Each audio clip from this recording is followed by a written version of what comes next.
Welcome to my channel. আমরা আগের ভিডিওতে জেনেছি যে কোনো সংখ্যার শেষে 0, 1, 5, 6, 4, 9 থাকলে তাদের ইউনিট ডিজিট কিভাবে বের করা হয়। আজ আমরা জানব কোনো সংখ্যার শেষে 2, 3, 7, 8 থাকলে ইউনিট ডিজিট কিভাবে বের করতে হয়। এর জন্য আমাদের প্যাটার্নগুলি বুঝতে হবে।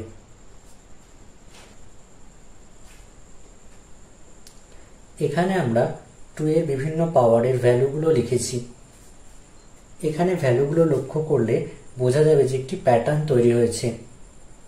যেমন 2 to the power 1 2, 2 square 4, 2 cube 8, 2 to the power 4 16, 2 to the power 5 32, 2 to the power 6 64, 2 to the power 7 128, 2 to the power 8 256।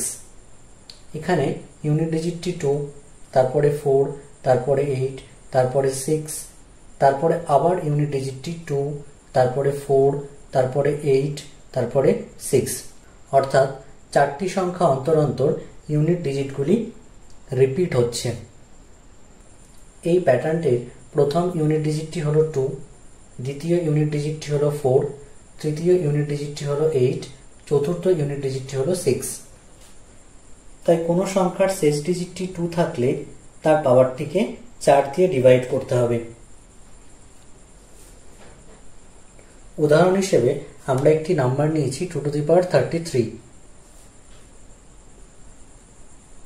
এর পাওয়ারটিকে 4 দিয়ে ভাগ করলে হবে 8 পূর্ণ 1/4। অর্থাৎ প্যাটার্নটি 8 বার সম্পূর্ণ ঘুরে 1 ঘর এগিয়ে গেছে। যেহেতু প্যাটার্নটির প্রথম ঘরের ইউনিট ডিজিটটি হলো 2, তাই 2 to the power 33 এর ইউনিট ডিজিটটি হবে 2। আমরা আরো একটি উদাহরণ নিয়ে বিষয়টি ক্লিয়ার করে নেব। আমরা একটি নাম্বার নিয়েছি 72 to the power 39। এখানে পাওয়ারটিকে 4 দিয়ে ভাগ করব। পাওয়ারটিকে 4 দিয়ে ভাগ করলে হবে 9 পূর্ণ 3/4। অর্থাৎ প্যাটার্নটি 9 বার সম্পূর্ণ ঘুরে 3 ঘর এগিয়ে গেছে। তাই 72 হোল টু দি পাওয়ার 39 এর ইউনিট ডিজিটটি হবে 8। একই রকম ভাবে 3, 7, 8 এর ক্ষেত্রেও প্যাটার্ন তৈরি করে ইউনিট ডিজিট বের করা সম্ভব।